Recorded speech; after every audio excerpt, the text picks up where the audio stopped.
de Dieu, l'évangéliste, au bout de...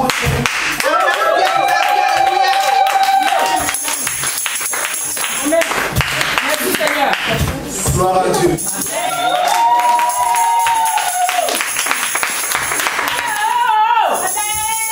Gloire à Dieu.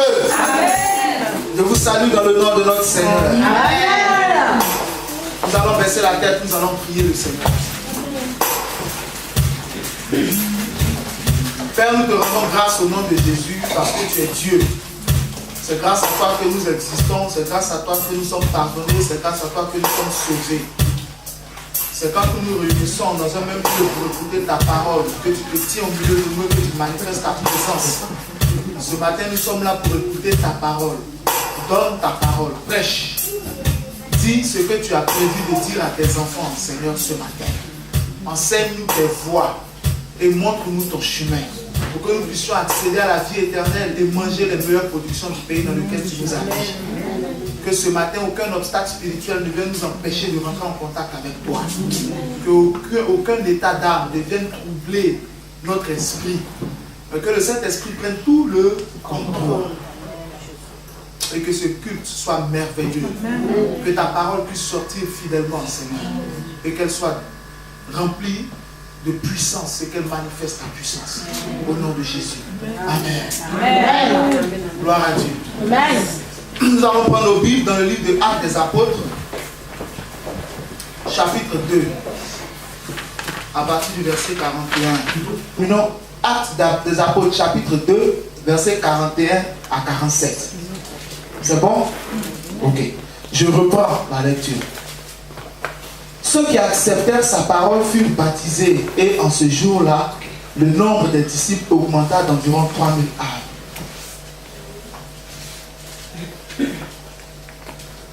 Verset 42, ils persévéraient dans l'enseignement des apôtres, dans la communion fraternelle, dans la fraction du pain et dans les prières.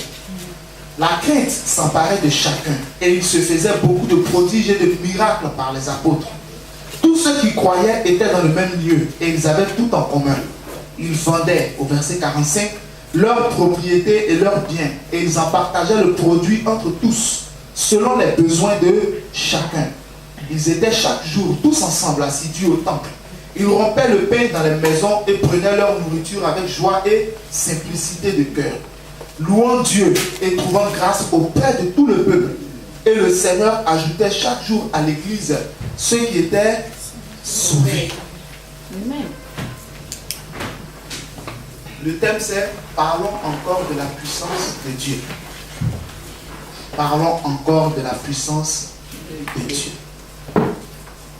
Ceux qui acceptèrent sa parole furent baptisés. La parole de Pierre, le message que Pierre avait prêché ce jour-là. Ceux qui ont accepté, ils furent baptisés.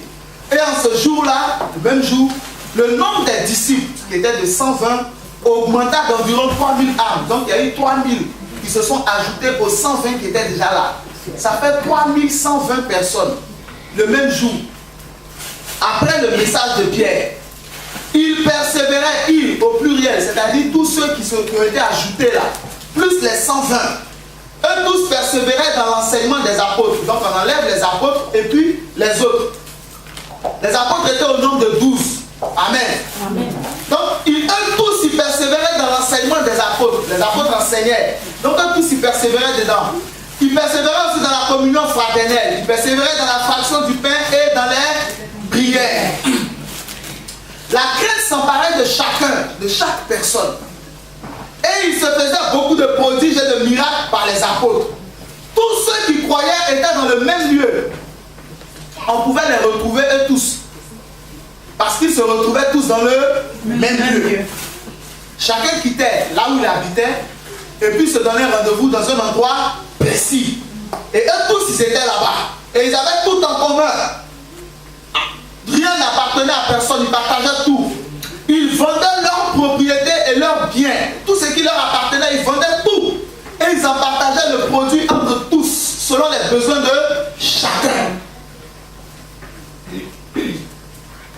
Ils étaient chaque jour, tous ensemble assidus au temple.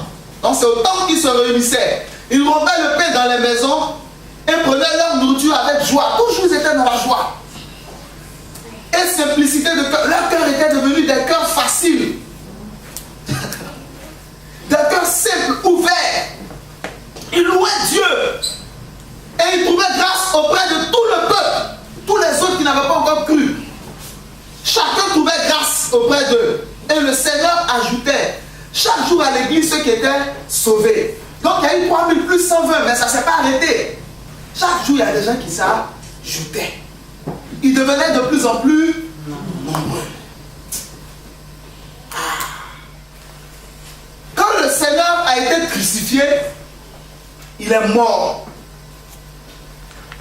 Et le troisième jour au matin, le Seigneur est revenu à la vie. Il est ressuscité.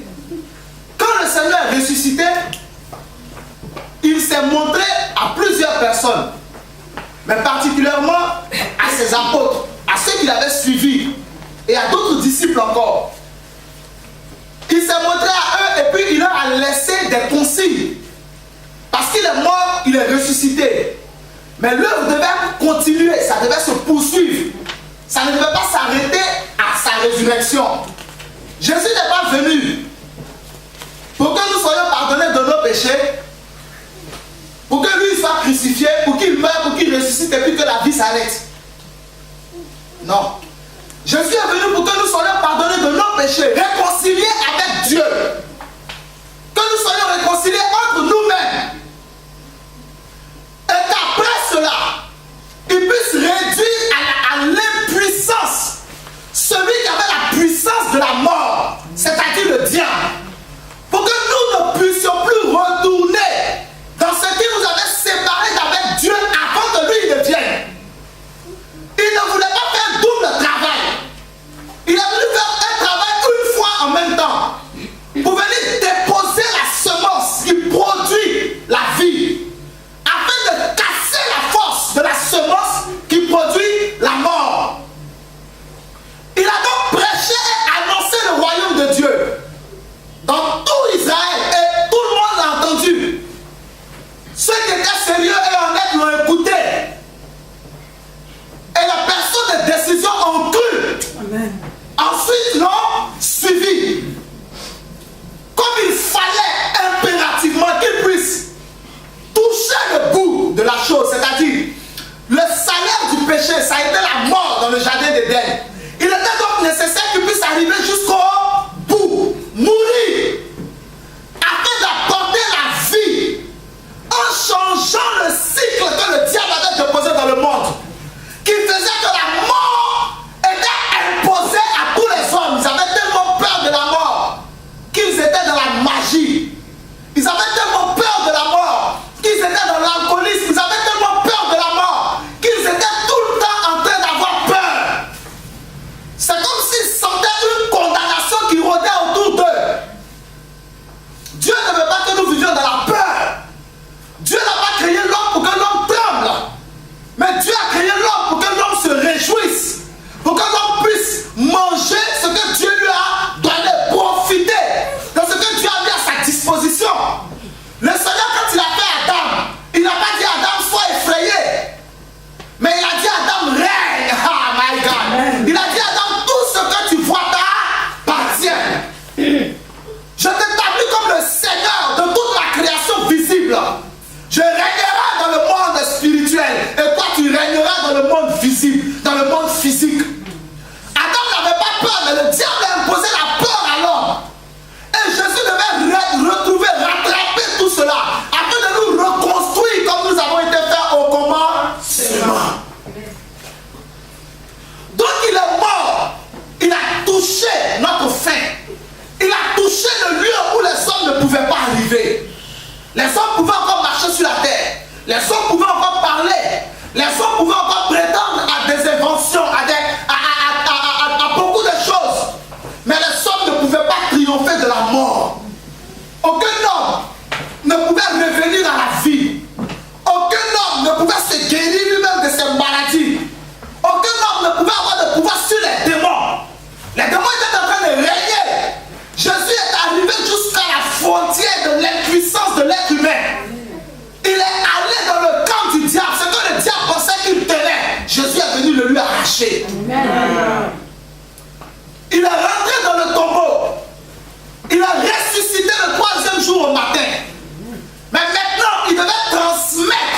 enfants, à ses disciples, la capacité de faire ce que lui il a fait. La capacité de chasser les démons. Avant lui, tu ne pouvais pas le faire. Mais maintenant, avec lui, tu peux le faire. Amen. Ce que tu ne pouvais pas faire sans lui, tu peux le faire maintenant avec lui. Amen. Il a donc rassemblé tous ceux qui avaient cru en lui. Après un moment, et il leur a dit de rester à Jérusalem jusqu'à ce que le Saint-Esprit descende sur eux et leur communique la puissance nécessaire pour pouvoir vivre dans ce monde et tenir ferme contre le diable. Il faut de la puissance pour répondre au diable. Il faut de la force, du caractère spirituel. Il faut cela pour pouvoir répondre, pour pouvoir ébranler le diable. Même si je dors, qu'il vient m'attaquer par surprise, dès que je me réveille, quand je pousse la commande, tu es vaincu au nom de Jésus. Il y a quelque chose qui se dégage. Moi, je n'ai pas besoin de voir, mais je crois qu'il y a quelque chose qui se dégage. Amen. Quelle que soit la nature de celui qui est venu m'attaquer, j'ai la victoire. Amen. Parce qu'il n'y a pas de puissance au-delà de celle que Jésus m'a donnée. Amen. Ton amen n'est pas... Amen. Il n'y a pas de force supérieure à la force que Jésus-Christ m'a donnée. Personne ne peut me nuire tant que j'utilise cette puissance pour me défendre. Et même souvent pour attaquer. Amen. Dieu m'a pas créé pour me défendre seulement. Hey. Amen. Mais il m'a créé aussi pour attaquer. Si je veux quelque chose, je vais attaquer au nom de Jésus. Amen. Ce qui s'oppose là va tomber. Amen. Amen. Amen. Donc, ils sont restés à Jérusalem. Le Saint-Esprit est descendu. Et il a répandu sur eux la puissance dont ils avaient besoin pour être efficaces comme le Seigneur. Pierre s'est levé et a commencé à être efficace comme le Seigneur. Pierre a prêché, démontrant dans son message que c'est Jésus qui est le Messie. Que tous ceux qui sont là doivent croire en lui pour être pardonnés de leurs péchés et avoir la vie éternelle. Amen.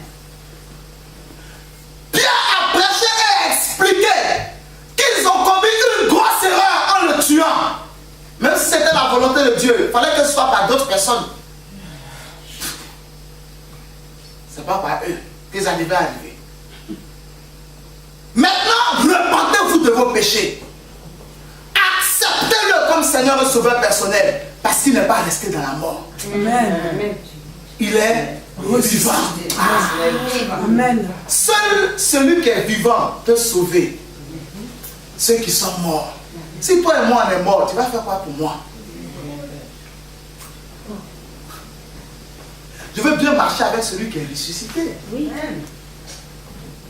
Toi tu es esclave du péché, moi je suis esclave du péché. Nous on va s'apporter quoi? Toi tu mens, moi je mens. Nous on va s'apporter quoi? Tu voles, je vole. Nous on va s'apporter quoi? Tu bois, je bois. Toi tu vas me donner quel conseil? Mais si je mens que toi tu es dans la vérité, tu peux changer ma vie. Amen. Amen. Amen. Amen. Amen. Si moi je vois que toi tu ne bois pas, toi tu peux me donner les conseils qui vont m'amener à changer. Les gens disent qu'ils sont ivres. Bon, Pierre dit nous on n'est pas ivres. Si nous on s'enivre que vous aussi vous enivrez, qui va vous aider? Nous on n'est pas ivres d'alcool, hein? On est dans une autre dimension. Alléluia. On est à un autre niveau de la vie. Amen. Dieu ne nous a pas mis là pour être un mauvais exemple pour vous. Mais nous qui étions sans valeur en Israël, maintenant regardez-nous bien. C'est nous là que Dieu va utiliser pour reconstruire Israël. Amen. C'est nous que Dieu va utiliser pour reconstruire votre vie. Amen. Amen. Tu suis un peu là. Amen. Nous on n'est pas ivres d'alcool, non.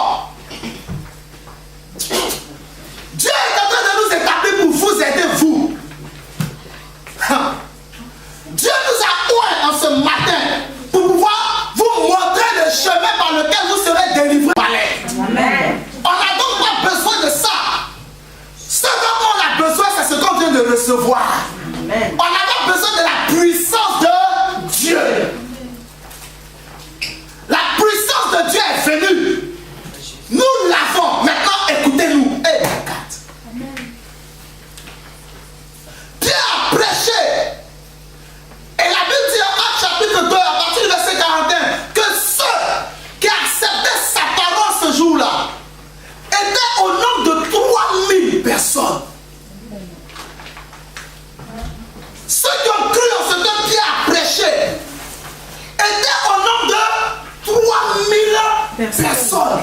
Je ne sais pas si vous arrivez à comprendre ce qui s'est passé ce jour-là. Combien de personnes l'écoutaient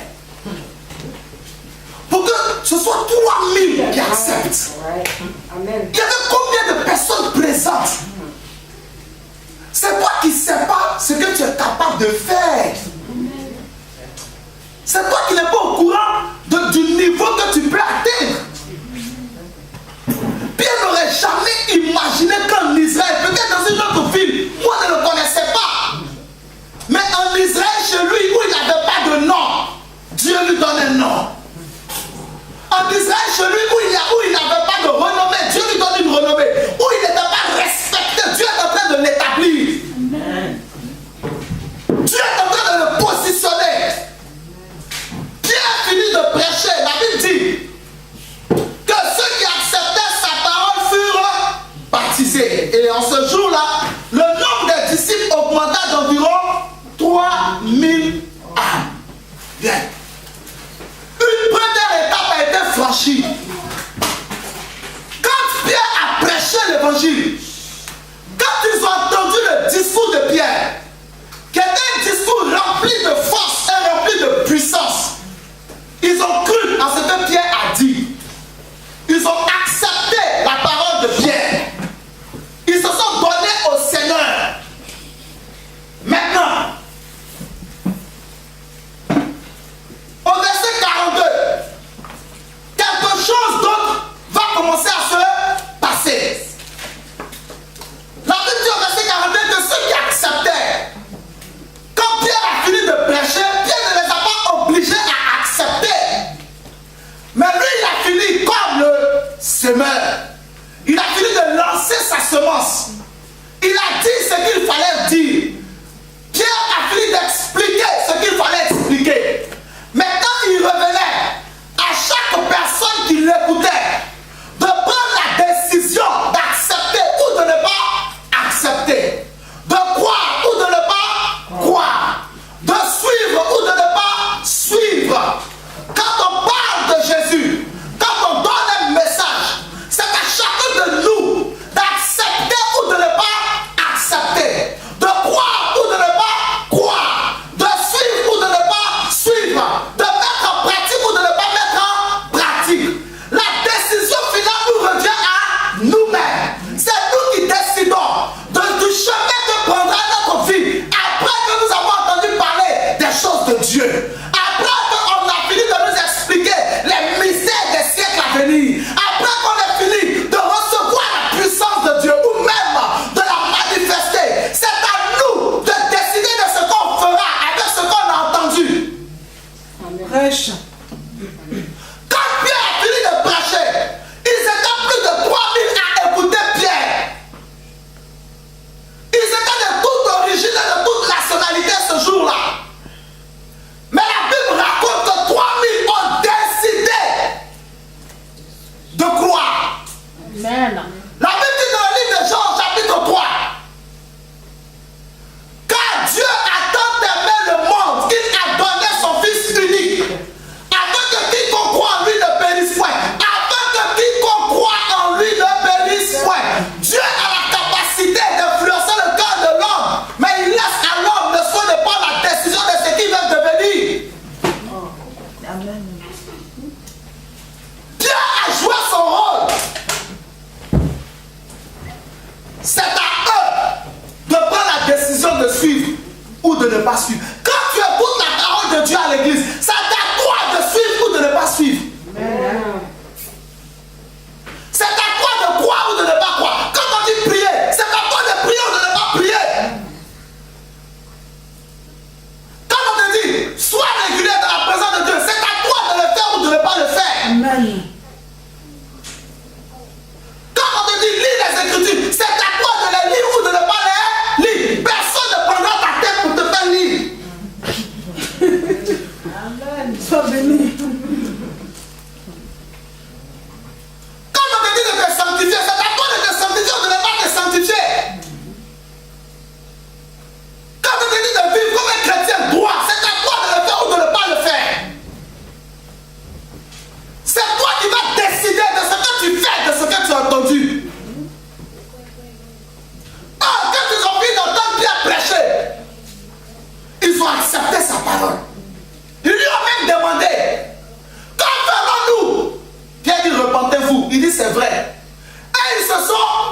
repentir. C'est à toi.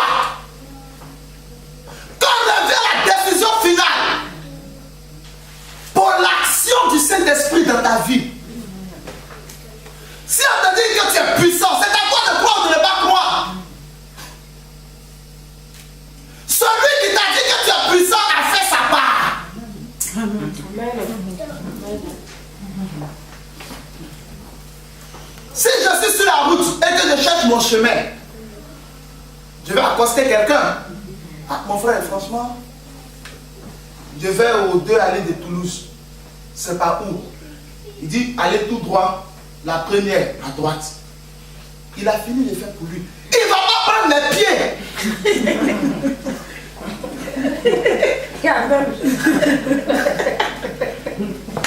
Pour marcher avec pour aller aux 2 allées de Toulouse, non. Lui, il a fait ça. L'évangile est libre. C'est à toi de croire, de ne pas croire. C'est à toi de considérer Dieu, de ne pas le considérer. Amen. C'est à toi de faire sa volonté ou de ne pas faire sa volonté. C'est à toi de faire ce que tu veux, de ce que tu entends. C'est à toi d'accorder de l'importance à Dieu, de l'importance à ses messages, ou de ne pas accorder de l'importance à ses messages. C'est à toi d'accorder de l'importance à la personne à qui Dieu accorde de l'importance, c'est-à-dire toi-même. Dieu lui t'accorde de l'importance. Lui il a fait ça. Bah. Maintenant toi-même tu t'accordes quoi? Quand on te donne un conseil, c'est à toi de le suivre ou de ne pas le suivre. You are free. Tu es libre de faire de ta vie ce que tu veux. Tu peux détruire ta vie, c'est ton choix. Tu peux préserver ta vie de tout mal, ça aussi c'est ton choix. Amen. Dieu lui-même dit, je mets devant toi 2 chemins. Le chemin de la vie, le chemin de la mort, le bien et le mal. Mais choisis la vie afin que tu vives. Dieu ne dit pas, j'ai choisi pour toi la vie. Il dit, j'ai mis. Amen. Amen. Amen. Amen. Amen. Ceux qui ont entendu Pierre prêcher ce jour-là ont pris une première décision. Quelle était la première décision? Alléluia. C'était de faire quoi? Verset 41, première ligne. D'accepter sa parole. Ils ont premièrement accepté. Tu ne peux pas mettre en pratique ce que tu n'as pas accepté. Impossible. Parce que c'est ce que tu as accepté qui reste en toi. Ce que tu as refusé ne peut pas rester en toi. Ce qui t'arrive, c'est ce que tu acceptes. Ce qui ne t'arrive pas, c'est ce que tu n'acceptes pas. Ils ont d'abord accepté. Si tu n'acceptes pas, tu ne peux pas faire.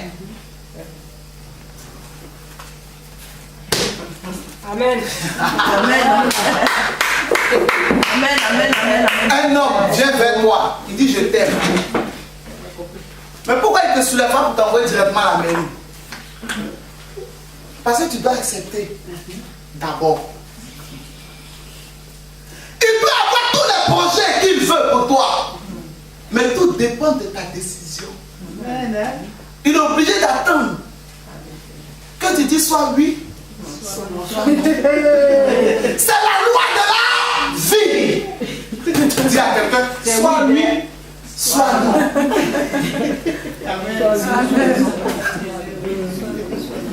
Ils ont pris la décision d'accepter. Premier point.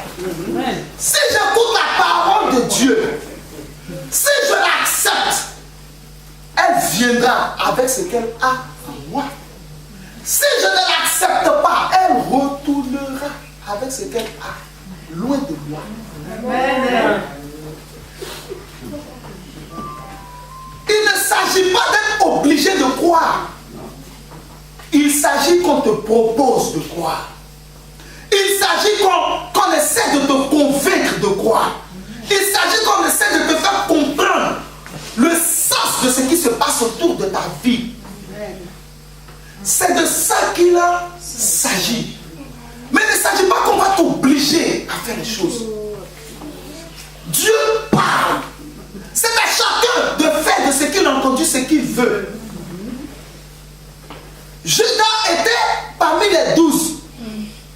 jamais chassé.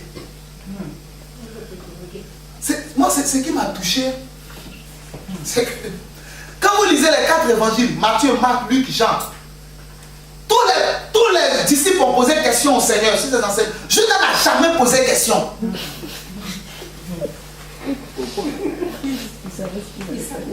Pourquoi? Mais lui-même, il était où quand Dieu enseignait? Vous allez lire, jamais vous ne venez Judas poser. Le jour où ils ont parlé de Judas, Amen. c'est d'abord le jour où Jésus a choisi les apôtres. Ils l'ont nommé. Et Judas l'Iscariote. Deuxièmement, quand on a parlé de lui, c'est dans Jean, on dit qu'il volait l'argent de la caisse. Troisièmement, quand on a parlé de lui, Jésus a trempé le morceau, lui a donné. Judas est parti le livrer. Jamais le Judas a posé une question au Seigneur au sujet de ses enseignements. Tu vois, les pierres et autres là, ils n'étaient pas meilleurs que Judas, c'était des humains, de chair, de sang comme lui. Mais ils manifestaient un intérêt pour la chose de Dieu. Ils lui demandaient comment tu fais pour chasser les démons, comment tu fais pour guérir les malades, comment tu fais pour ressusciter les morts. Quel est le sens de tel enseignement que tu as donné? C'est-à-dire que c'est des gens qui étaient intéressés par le ministère de Jésus, ils étaient intéressés par ce que Jésus faisait, ils étaient intéressés par ce qui concernait le royaume de Dieu. Ils manifestaient un intérêt vif. Amen. Ils posaient la question. C'est pas des gens qui ont fait des erreurs. On fait tous des erreurs. Mais ce qui les a sauvés, c'est cette acceptation intérieure qu'ils ont manifestée. Ils ont accepté la personne de Jésus et ils se sont intéressés par ce qu'il faisait. Pierre, Jacques, Jean, Barthélemy, André, Nathanaël, Philippe, Thomas. C'est le fameux Thomas. Le fameux. Dis-moi. Tant que moi je ne mets pas mon doigt dans sa peau où il y a les trous. Tant que je ne mets pas mon doigt dans les trous de ses pieds, moi je ne crois pas. Tant que je ne vérifie pas, je ne crois pas. Il a fait 3 ans quand même avec le Seigneur. Mais regardez, il n'était pas encore arrivé à ce stade où le royaume de Dieu, c'est croire d'abord et puis voir ensuite. Il n'avait pas encore atteint ce stade-là. Mais il s'est exprimé quand même. Il a fait sortir son erreur. C'est grâce à son erreur qu'aujourd'hui nous on sait qu'il faut croire avant de voir. Si Thomas n'avait pas fait cette erreur, ce que Jésus aurait dit, heureux ceux qui n'ont pas vu et qui ont cru. Non? Donc tous les disciples, ils avaient des erreurs. Mais la différence entre Judas et eux, c'était cet intérêt qu'ils manifestaient pour les choses de Dieu. Il s'intéressait à Dieu. Judas lui s'intéressait à l'argent.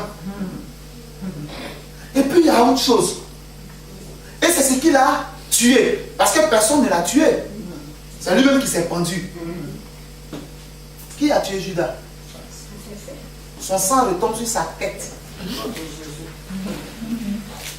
En parenthèse, ils n'ont même pas fait funérailles de Judas. Le jour où ils ont parlé de lui encore, c'est dans Actes des Apôtres. Mais c'était pour son remplacement. C'est-à-dire que lui, chaque fois qu'on parle de lui, c'est pas pour bonne chose. Amen. Amen. Premier point, qu'est-ce qu'ils ont fait?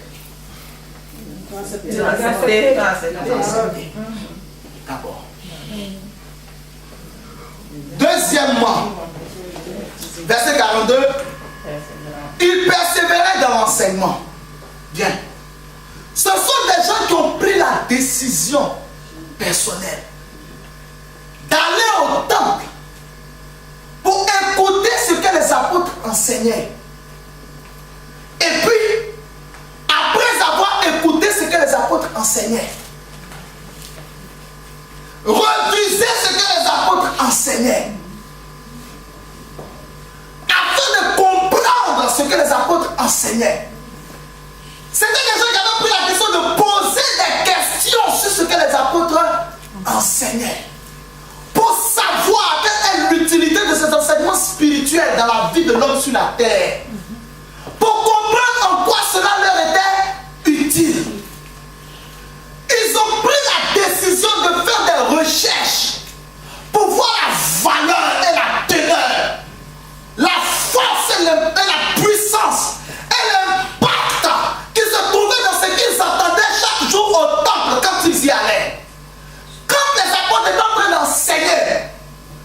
Ils ne parlaient avec personne à côté d'eux. C'est une décision qu'ils avaient prise. Je m'en vais au temple pour écouter l'enseignement des apôtres. Si tu veux que toi et moi on discute, attends après le temple. Amen. Personne ne leur a dit faites ça. Mais eux-mêmes, comme ils avaient déjà accepté de tout leur cœur, ils ont commencé à prendre des décisions qui vont avec l'acceptation. Hey.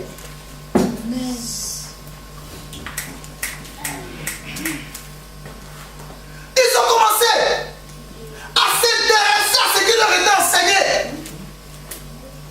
La Bible dit qu'ils persévéraient dans leurs enseignements. Tu écoutes d'abord, tu acceptes ensuite, tu révises après pour voir. Et puis, enfin, tu mets en pratique. Mais quand tu mets en pratique une fois, c'est pas sûr que tu verras le fruit immédiatement. La Bible dit qu'ils persévéraient. Ils mettent en pratique une fois. Ils mettent en pratique 2 fois. Ils mettent en pratique 3 fois. Ils mettent en pratique 4 fois. Ils passaient leur temps à mettre en pratique ce qui leur avait été enseigné. Pas un jour, pas 2 jours, mais tous les jours. Ils ont échangé leur vie avec la vie qui était décrite dans les enseignements des apôtres. Hey, c'est ce qu'on appelle la conversion. Ils étaient en train d'aller vers la conversion. Ils ont pris personnellement la décision de vivre en fonction de ce qui leur était enseigné. Ils persévéraient. Quand ils étaient devant des situations, ils fouillaient dans leur mémoire pour savoir qu'est-ce qui leur avait été enseigné, afin de savoir qu'est-ce qu'il faut faire maintenant devant une telle situation. Qu'est-ce que Dieu dit que je dois faire? Qu'est-ce que le Seigneur m'a dit que je dois faire? Qu'est-ce que le Seigneur m'a ordonné que je dois faire en telle situation? Et quand ils se trouvaient dans leur mémoire, la place et le souvenir de ce qui leur avait été enseigné, ils n'hésitaient pas à le mettre en pratique dans le monde réel, sans avoir honte de qui est devant eux, sans être gênés par qui sont devant eux. Mais ils le faisaient. Pourquoi? Parce qu'ils avaient d'abord accepté. Ils avaient pris la décision d'être transformés en un fort intérieur. Que le Seigneur préfère être ancien et qu'il leur donne l'être nouveau, créé à l'image de Christ, celui qui est mort mais qui est ressuscité. Amen. Ils persévéraient. Pas un jour, pas 2 jours, pas 3 jours, mais tous les jours. Amen. La parole de Dieu était pour eux une lampe sur leur sentier. Ils marchaient avec la parole de Dieu. Ils faisaient leurs affaires avec l'esprit de la parole de Dieu, sans fraude, sans malhonnêteté. Parce qu'il leur avait été enseigné qu'un enfant de Dieu ne doit pas être malhonnête. Amen. Les femmes étaient avec leur mari. Les maris étaient avec leurs femmes. Ils ne les trompaient pas parce qu'il était enseigné que tu ne commettras point d'adultère. Ils ne battaient pas leurs femmes. Leurs enfants étaient des enfants saints parce que leurs parents étaient des éducateurs saints. Amen. C'est ce que ton enfant te voit faire qu'il a fait. Si ton enfant te voit négliger Dieu, il va négliger Dieu plus que toi. Si à l'église, ton enfant ne te voit jamais debout pour acclamer le Seigneur, jamais lui va se lever pour acclamer le Seigneur. Amen.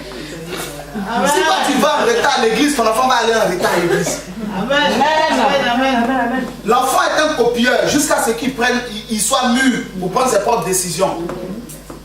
Si pendant que tu pries, dès qu'il te touche, tu ouvres les yeux, il va toujours te toucher. Mais si tu as touché une fois, tu n'as pas ouvert, 2 fois, tu n'as pas ouvert, 3 fois, il va arrêter de te toucher pendant que tu pries. L'enfant va comprendre que maman, papa, quand ils sont en train de prier, on ne joue pas avec. Amen. Amen. Amen. Il persévérait. Ce n'est pas facile. Souvent, quand on parle des premiers chrétiens de l'église de Jérusalem, on a l'impression que ce n'était pas des humains comme nous. On a l'impression qu'à leur temps, tout était facile. C'est-à-dire quand ils se lèvent, oh Seigneur Dieu descend en même temps. Mon fils, que veux-tu?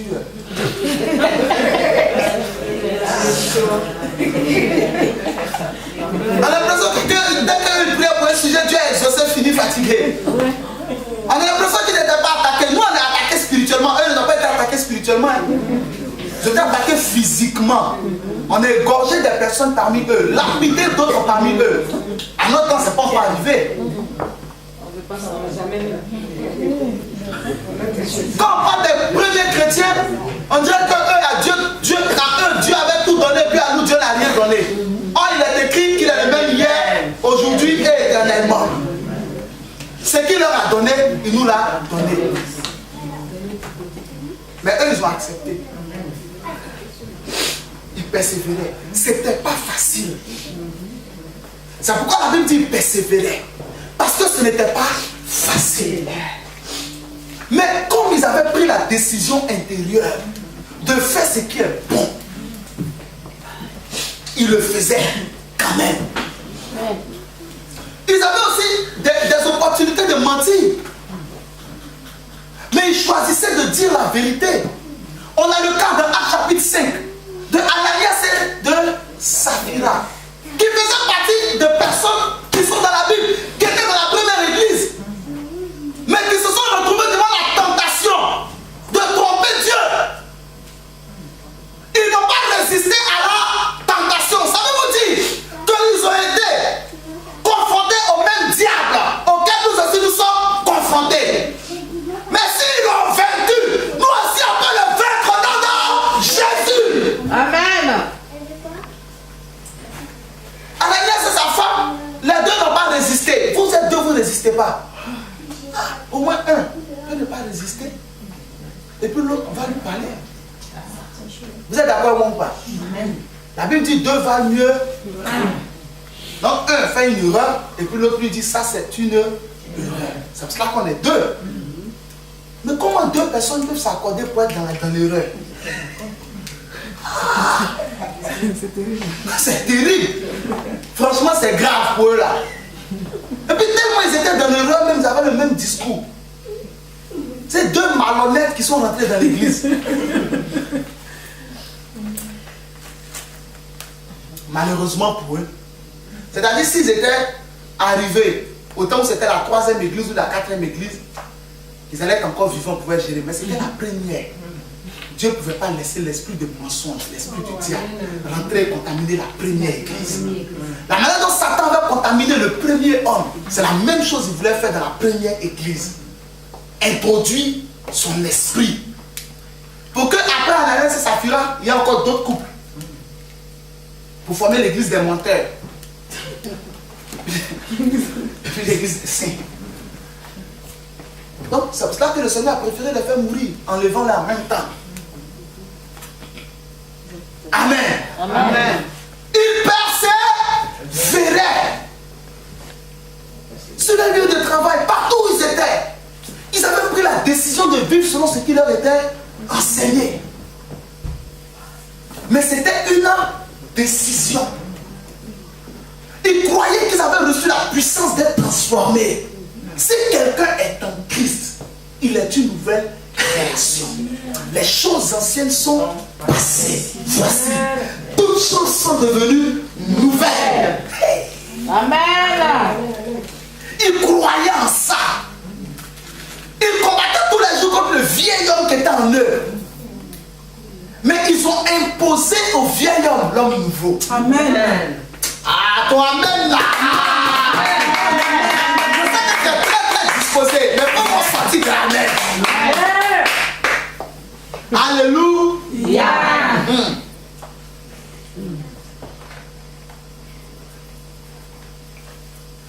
C'était des gens qui étaient comme toi et moi. La Bible dit de Jacques que Élie était un homme de chair et de sang, comme nous. Celui qui a dit ça là, c'est un juif. Élie lui-même était un juif. Donc ils se connaissaient entre eux. Si Élie était d'une autre planète, il aurait dit, ah, si Élie a réussi ce qu'il a fait, c'est parce qu'il était d'une autre planète. Mais Jacques a écrit que Élie était un homme de chair et de sang, comme nous. Mais ce qu'il a réussi là, c'est parce que lui, il avait pris la décision de persévérer dans la voie de Dieu. Amen. Il ne s'agit pas de je ne veux pas être tenté. Il ne s'agit pas de on ne va pas m'énerver. Il ne s'agit pas de on ne va pas me parler mal. Il ne s'agit pas de je ne veux pas être attaqué. Je ne veux pas être agressé. Il s'agit de on me parle mal, je réponds bien. Amen. Amen. Amen. C'est un choix. À l'instant où on t'a parlé mal, c'est un choix. Ta réponse dépend de ta décision. Amen. Si toi tu vis selon les principes de moi mon affaire reste pas à l'étranger, tu vas répondre mal.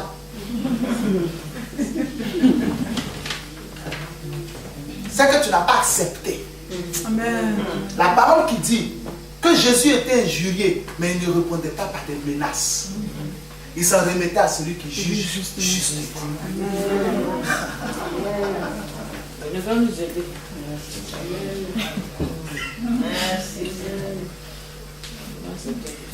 Toi, c'est à toi de prendre la décision. Dieu ne va jamais faire à ta place ce que toi-même tu vas faire et ce que toi-même tu peux faire. Si Dieu devait tout faire à notre place, mais arrêtons de vivre. Suicidons-nous et que Dieu vienne vivre à notre place. Amen. Quand tu as faim, qui fait la cuisine pour toi? Moi-même. Quand tu as soif, qui se sert de l'eau à boire? Quand tu veux t'acheter des vêtements, qui va au magasin pour toi? Quand tu dois chercher du travail, qui va faire le CV?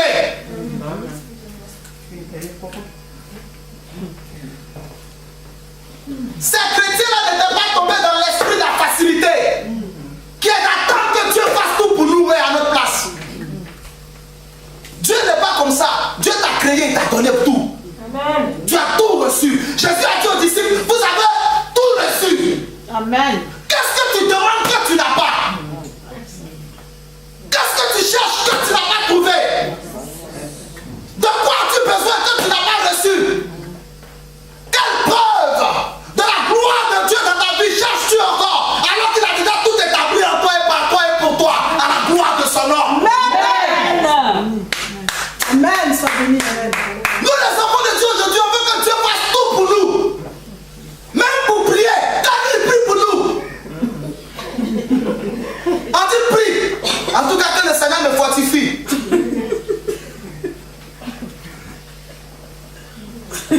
Amen. Quand tu vas prier, Dieu va venir te fortifier. C'est quand Jésus a fini de prier dans le jardin de Gethsémani que Dieu a envoyé un ange pour le fortifier. Il n'a pas été fortifié avant de prier, il a prié qu'il était fortifié. Sois béni. Voici les chrétiens, même chose que nous. Le nez des femmes juives de ce temps, c'est même nez avec Kéhi pélagique, c'est le même nez. Amen. Même chose. La femme, leurs cheveux étaient à la même place. Amen. Leurs yeux étaient à la même place. Elle n'avait pas les yeux ici et là. Amen. C'est la même position avec tout est pareil. Amen. Elle était belle. Ce qu'ils ont reçu, c'est ce que nous aussi nous avons reçu. Amen. Mais ce qu'ils ont été, nous aussi nous pouvons l'être. Mais ça dépend de nous. Amen. On veut qu'il fasse tout pour nous. Même pour lire la Bible, c'est Dieu qui va lire la Bible pour nous. Bible, tu vas prendre, tu vas ouvrir. Et puis tu vas lire. Dieu doit venir faire ça encore. Ah! Tu as besoin ici d'une grâce particulière pour ouvrir ta Bible. Amen. Tu n'as pas eu besoin de grâce particulière. Amen. Dieu a dit à Josué, Amen. dans ce livre de la loi ne s'éloigne point de ta bouche. Médite la journée et la nuit. Amen. Dieu est en train de parler à Josué. Pourquoi il ne lui dit pas, mon petit, ne fais rien, je vais tout faire à ta place. Amen. Pour venir à l'église, Dieu doit te fortifier. Toi-même tes pieds. Oh, non, mais soyons sérieux. Le péché s'installe facilement dans la vie de ceux qui ne font pas d'efforts. Quand Dieu a créé Adam, il l'a placé dans le jardin. C'est fini. C'est à Adam de se débrouiller maintenant. Quand même. Si le Saint-Esprit va tout faire à notre place, laissez-le se marier aussi à notre place. Pourquoi c'est vous-même qui dites je veux un mari ou je veux une femme? Attendez que le Saint-Esprit dise j'ai besoin d'une femme. Mais quand ça chauffe, quand ça brûle, ça chauffe là, ça sort. Pasteur, il faut que tu pries pour qu'il me marie. Parce que l'hiver arrive. Amen. Amen. L'été passe. Donc là, c'est pas Dieu qui a parlé, c'est toi mais tu as un besoin. Acclame le Seigneur ce matin.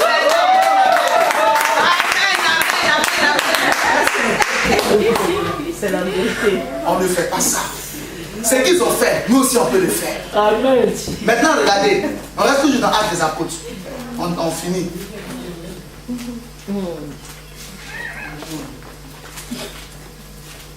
Actes chapitre combien? 2. Regardez bien maintenant le verset 43. La crainte s'emparait de chacun. Lis dans ta Bible. Et si j'invente, comment tu vas savoir? Regarde dedans. La crainte s'emparait de chacun. Et il se faisait beaucoup de prodiges et de miracles par les apôtres. On est en train d'arriver aux conséquences après les décisions. La puissance de Dieu, pour qu'elle se manifeste, elle dépend de ceux qui sont devant eux, sinon devant elle. J'explique. L'apôtre Pierre a prêché, il n'y a eu aucun miracle. Sinon, le plus grand des miracles, qui est la conversion d'une âme. Selon qu'il est écrit, il y a de la joie au ciel lorsqu'un seul pécheur se répand. 3000 âmes ont été gagnées et ajoutées à l'église. Mais comme j'ai dit, ça ne s'arrêtait pas là. Le travail devait continuer. Il fallait que ces personnes soient délivrées des démons. Il fallait que ces personnes soient guéries de leurs maladies. Il fallait que ces personnes-là soient exaucées par rapport à leurs besoins personnels. Il fallait aussi que les autres qui sont dehors puissent voir que ce rassemblement est un rassemblement de miracles. Et que ce n'est pas un rassemblement charnel. Ce n'est pas un rassemblement de funérailles, mais c'est un rassemblement de célébration de la vie. Amen. Mais la Bible commence un récit de manière détaillée. Oh, ce qui est écrit dans la Bible, on ne l'a jamais écrit par hasard. On nous dit d'abord qu'ils ont accepté. Nous en avons parlé. On nous dit ensuite qu'ils ont persévéré. Dans quoi? Dans les enseignements. Au commencement est la parole. Amen. Ils ont persévéré dans la parole qu'ils entendaient. La parole était à l'aise avec eux. Ils ont persévéré dans la communion fraternelle. Eux-mêmes, eux, ils vivaient bien. Ils se mettaient à l'aise. Personne n'était rival de l'autre. Personne n'était adversaire ou ennemi de l'autre. Mais chacun était à l'aise avec chacun. Parce que chacun faisait ce qu'il fallait faire pour la vie de chacun. Ils ont commencé à vivre ensemble. Il fallait qu'ils vivent. Ils ont commencé à créer une atmosphère particulière. L'atmosphère qui met à l'aise le ressuscité. Il était au milieu d'eux. Pourquoi? Parce qu'eux, ils avaient commencé à vivre comme il aime, comme il prescrit, comme il indique, comme il donne, comme il ordonne, comme il veut, comme il souhaite, comme il enseigne. Ils ont commencé à vivre correctement. Ils avaient formé une assemblée de saints. Ils étaient tous droits, tous justes, tous purs. Les apôtres qui les enseignaient étaient à l'aise dans leur cœur. Les apôtres qui les enseignaient étaient libres dans leur esprit. Les apôtres qui les enseignaient étaient épanouis sur le plan moral. Ils avaient le temps de parler avec Dieu parce qu'ils savaient que ceux qui l'enseignaient étaient assez bons pour pouvoir se diriger tout seuls. Les apôtres qui les enseignaient ne passaient pas leur temps à prier toujours pour les mêmes sujets sur les mêmes choses. Non, mais les enfants qu'ils enseignaient évoluaient, grandissaient, avançaient, croissaient. Ces enfants-là se multipliaient. Eux-mêmes, ils allaient évangéliser d'autres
Dieu.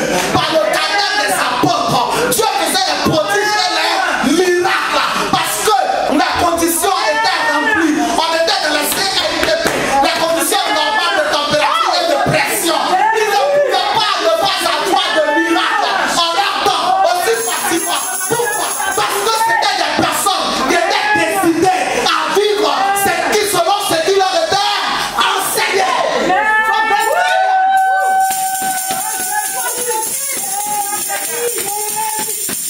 Si tu veux que ton église soit remplie de puissance, commence à persévérer dans les enseignements que tu reçois. Commence à vivre selon ce qui t'a enseigné, selon ce qui est lu dans la Bible, selon ce que toi-même tu vois, sans que personne ne te le dise chaque jour.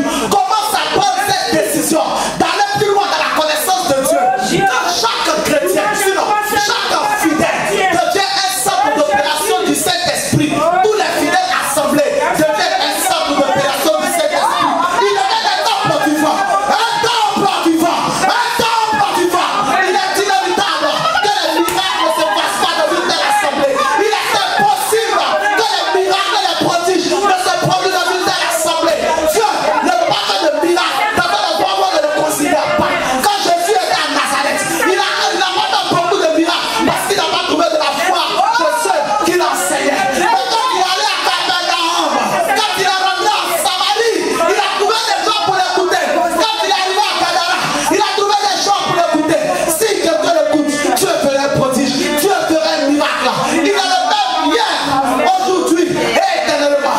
Parlons encore de puissance aujourd'hui. Tu es comme Dieu a dit que tu es. Si tu acceptes que tu es cela, si tu veux vivre en fonction de ce qui concerne cela, personne ne peut t'obliger à faire ce que tu entends. Toi-même tu fais ce que tu veux de ce que tu entends. C'est une conséquence. Merci pour cette parole ce matin. C'est une conséquence. Notre arme ce matin. On ne fait pas la police derrière quelqu'un. Merci. Merci, Papa. C'est une conséquence. Si vous voulez que nous soyons une assemblée où Jésus se fait voir aux uns aux autres, si vous voulez que nous soyons une assemblée remplie d'hommes et de femmes, où le Saint-Esprit ajoute à l'église ceux qui ont cru. Si vous voulez que l'église grandisse, les fidèles ont un rôle à jouer. Ils doivent attirer les autres vers eux. La puissance qui se dégage dans une assemblée attire ceux qui n'ont pas encore cru. Parce qu'il y a une flamme sur la tête de chacun. Une couronne autour de la tête de chacun quand on marche. Mais si tu joues avec ta vie, si tu joues avec ce que tu entends, si tu méprises ce que tu reçois, Jésus dit ne donnez pas les perles aux poissons. Parce que si vous donnez les perles aux porcs, ils vont mépriser cela. Ils vont prendre les perles pour aller se traîner dans la boue. Ils vont fouler aux pieds vos perles. Alors ne leur donnez pas de perles. Laissez-les. Le jour ils comprendront qu'ils ne doivent pas être des porcs, mais qu'ils doivent être des brebis. Quand vous leur donnez les perles, ils les mettront autour de leur cou. Et les perles auront de la valeur. Tout dépend de ce que tu veux faire, de ce que tu entends. L'un est celui qui prêche, l'autre est celui qui met en pratique. Reste béni. Tout dépend de vous. Tout. Nous pouvons être une assemblée au-delà de ce que nous imaginons. C'est la volonté de Dieu. Les prophéties l'ont dit. Mais voici un point sur lequel le Seigneur nous interpelle. Ils acceptaient. Et la conséquence est arrivée.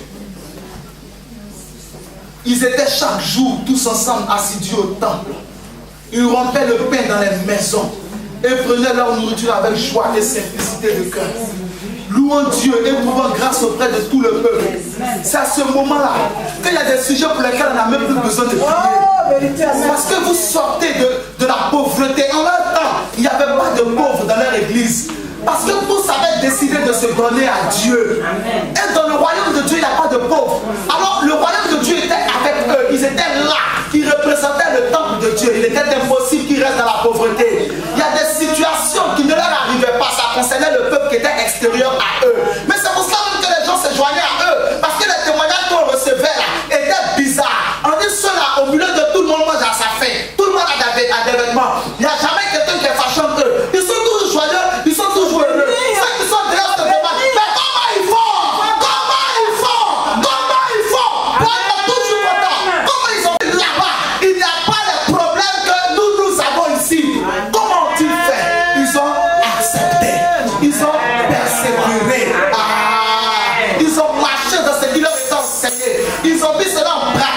décidé de le faire. Maintenant que nous allons ressembler aux enfants du monde, nous n'allons attirer aucun enfant du monde. Parlons encore de la puissance de Dieu.